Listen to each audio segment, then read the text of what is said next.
You're lucky to have a long line, Wilbur told Thomas and Toby. Mine is only 1.5 miles long, with a station in Norcher and another at Lydney. The scenery is super, though, and my driver says it's better up the valley. Our volunteers are going to open that bit, too. They work hard, but it takes a long time. One of Wilbert's first jobs was at the lead mine. Don't pass the danger notice, Thomas warned. I fell down a mine once. Wilbert smiled. I've worked in a colliery, he said, so I know about danger notices. But, he added, there was an engine once who thought he knew better. What happened? Asked Toby and Thomas. Wilbert paused. This engine didn't have a name, he began, just a number, 16, and he worked in a steelworks. One of the jobs that 16 and his friends had to do was to take the waste from the works' special trucks to a place they called the tip. Well, went on Wilbert, 16 got tired of always stopping in the same place. He tried to go further, but his driver always prevented him. The other engines tried to stop him too. If the notice says danger, you shouldn't pass it, they said. 16 paid no attention.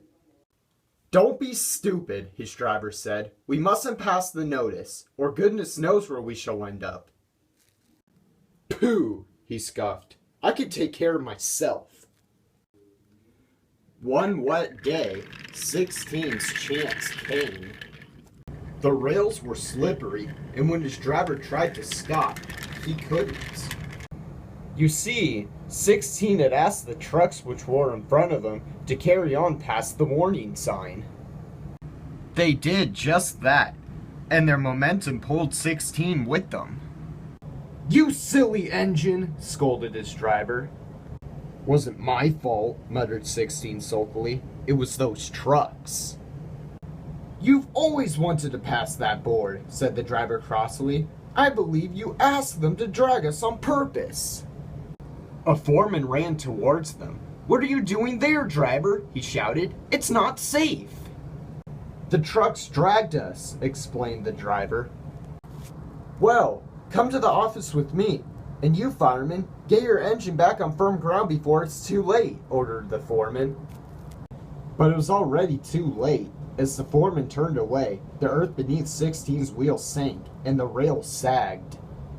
A small rush of stones clattered away to the bottom of the bank. 16's fireman knew that if he tried to move the engine now, he would only make things worse. Order! groaned 16. Beneath his weight, the rail sagged even more. Suddenly, they fell away completely. As the fireman leapt for safety, 16 overbalanced. The coupling between him and the trucks broke, and he rolled cab over wheels down the bank. He reached the bottom with a crash and lay on his side, looking surprised and leaking steam in all directions. Help! He gasped weakly.